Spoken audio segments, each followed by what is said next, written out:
Eu já vi gente na esquerda e na direita classificando o Haddad como um neoliberal. Já vi gente falar que ele é o tucano dentro do governo Lula. Já vi gente elogiando, dizendo que ele tem preocupação com a questão fiscal, é o único. Então, pela direita ou pela esquerda, a ideia é que o Haddad é o atual homem da direita dentro do governo.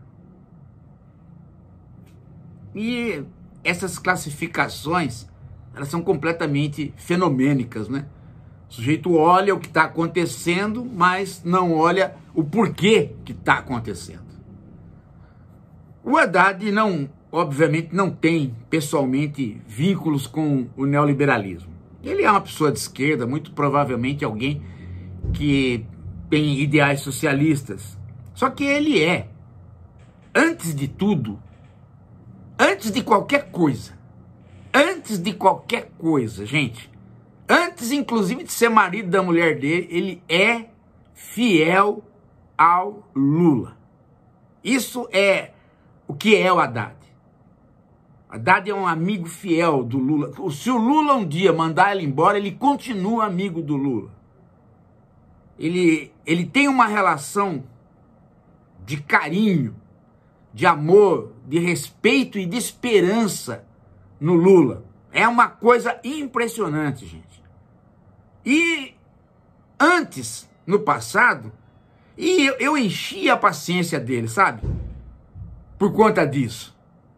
Falava que ele era despersonalizado. Hoje mudei completamente. Hoje eu vejo nisso, nessa fidelidade, um grande mérito. Acho que pessoas que têm esse tipo de relação com outros, né?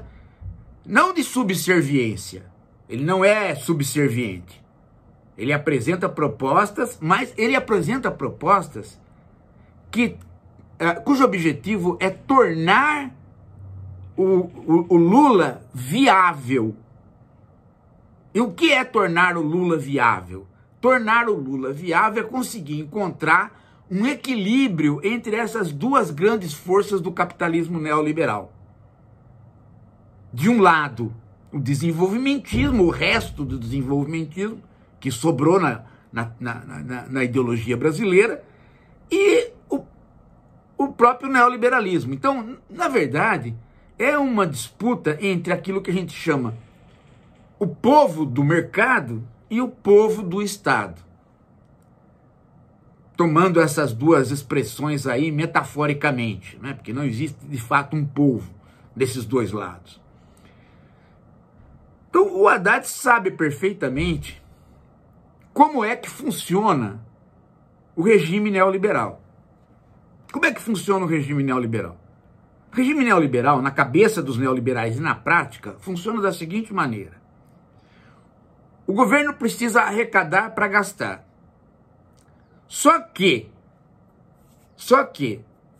se há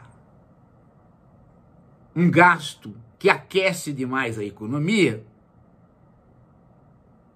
o que acontece? O que acontece é que, né, eu estou explicando da maneira como os neoliberais enxergam. Não estou dizendo que esta é a maneira como todo mundo deve enxergar. Estou explicando como que os neoliberais enxergam. Então, começou a aquecer a economia, os preços sobem. Classifica-se isso como inflação. Bom, e se isso disparar? Há um histórico no Brasil de inflação descontrolada. Então começou a subir a inflação, há sempre o problema do horizonte da inflação descontrolada. Bom, aí o que faz o Banco Central para desaquecer a economia? Ele restringe o crédito. Como é que ele faz para restringir o crédito? Ele manda não dar crédito para ninguém? Não, ele não tem esse poder. Ele sobe os juros, de modo que você vai pegar crédito e você fala assim, acho que eu não vou pegar esse crédito não, tá com juro muito alto, não vou conseguir pagar. Tanto para o consumidor, quanto para o empresário que quer produzir alguma coisa. Então, a atividade econômica arrefece, esfria. E a ideia é que a inflação diminua. Mas, ao mesmo tempo, subindo os juros, há uma satisfação do mercado. É uma satisfação daqueles que vivem de juros. Porém, essas mesmas pessoas que vivem de juros, né, ficam atentas para ver se o governo vai subir os juros e vai continuar emprestando para fazer política social. Porque se ele continuar emprestando para fazer política social, ele não só sobe os juros, como ele aumenta a dívida. E aí, aumentando a dívida, todo mundo que comprou título, todo mundo que está pegando os juros do governo e comprou título do governo, começa a dizer a seguinte coisa: epa, eu tinha 10 títulos, mas a dívida aumentou muito. Não que o governo vai dar calote, mas o mercado funciona com perspectiva, com medos e não medos. Ah, pode haver um calote. Pode haver algum mecanismo do governo não pagar ou pagar menos. Então o meu título cai. Então eu não quero que a dívida aumente. Eu quero pegar os juros sem que a dívida aumente. Eu não quero que cada título que eu tenha, né, se desvalorize diante da perspectiva de o Estado estar emprestando demais e não pagar ninguém. Então eu tenho que controlar a dívida pública. Então veja. Eu não quero a economia aquecida, porque dá inflação, e eu também não quero políticas sociais, porque aumenta a dívida. Então qual a solução que eu dou para o país? Eu digo, ora, deixa tudo na mão da iniciativa privada. Nós sabemos administrar de um modo melhor as coisas. E você deixando tudo ao sabor do mercado, o próprio mercado vai regular a compra e venda e não vai dar preço alto. Deixa tudo na mão do mercado. Então privatiza inclusive aquilo que é estatal. É assim que os neoliberais entendem e é assim que no entendimento eles aconselham. Então quem está no governo não pode simplesmente ser surdo a essa interpretação. Falar, não, essa interpretação é meramente ideológica, eu vou fazer tudo ao contrário. Não funciona assim. Por quê? Porque a interpretação de mundo dos neoliberais, ela é a interpretação de mundo que faz os neoliberais agirem de tal e tal maneira. Então, eles tornam realidade aquilo que eles entendem por eles agirem segundo aquilo que eles entendem. Então, você tem que ouvir e, de certo modo, fazer coisas que eles não querem, mas fazer uma série de coisas que está dentro da perspectiva deles. E uma da perspectiva é fazer com que os gastos públicos não fiquem muito altos, de modo que eles não comecem a gritar. Porque eles têm força suficientemente para gritar, para realizar aquilo por conta do grito deles. E para realizar a política que eles querem por conta não do grito, mas do sussurro deles para os deputados. Então o Haddad tem o quê? Ele tem o papel de fazer com que o mercado veja que o governo não está gastando mais do que arrecada, está seguindo, né, o parâmetro de não atingir o déficit fiscal. Para isso o Haddad quer aumentar a receita para poder ter dinheiro pela receita, sem emprestar, fazer a política social. Mas enquanto ele não aumenta a receita, porque aumentar a receita significa cobrar impostos, e cobrar impostos também dos mais ricos, eles chiam, o Haddad está fazendo o quê? Ele está tentando desvincular alguns gastos para que eles fiquem sujeitos ao... Desvincular, na verdade, não. Vincular, né, alguns gastos ao arcabouço fiscal para que eles fiquem retidos pelo teto do arcabouço. Inclusive saúde e educação, que estavam livres e vão dar déficit fiscal.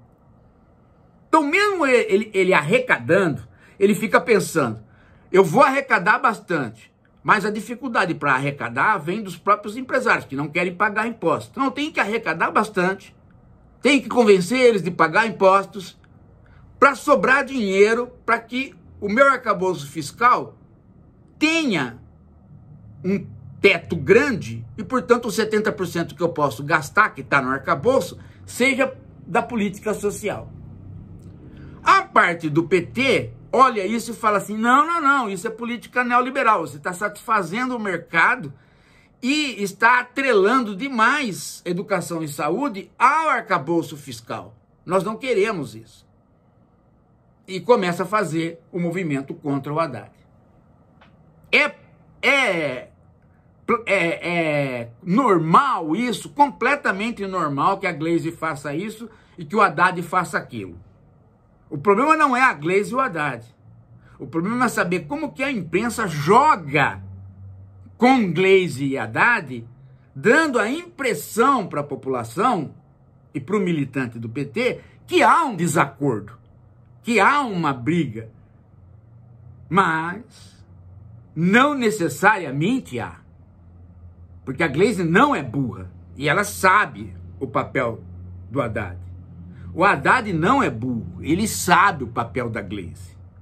O Lula não tem hegemonia no Congresso, portanto ele sabe que ele precisa manter Haddad e Glaze nesta tensão e administrar isso até ele ver o resultado dos impostos arrecadados para ele poder gastar. É isso, gente. Isso se chama administrar o capitalismo dentro do neoliberalismo mitigado. Você pode falar assim, mas o PT virou isso? O PT virou isso e poderia não ter virado isso se tivesse mais deputado e se tivesse uma fundação Perseu Abramo que tivesse pensando o futuro, mas ela não está. Ela está parada, os intelectuais do PT estão praticamente com o rabo entre as pernas, e esses dias mesmo o Paulo Okamoto foi fazer uma live do Lula com múmias do PT. Então eu até brinquei aqui, né? Menos Zé Dirceu e mais Nicoleles, né? Que deveria ser o rumo do PT e da Fundação Perseu Abramo.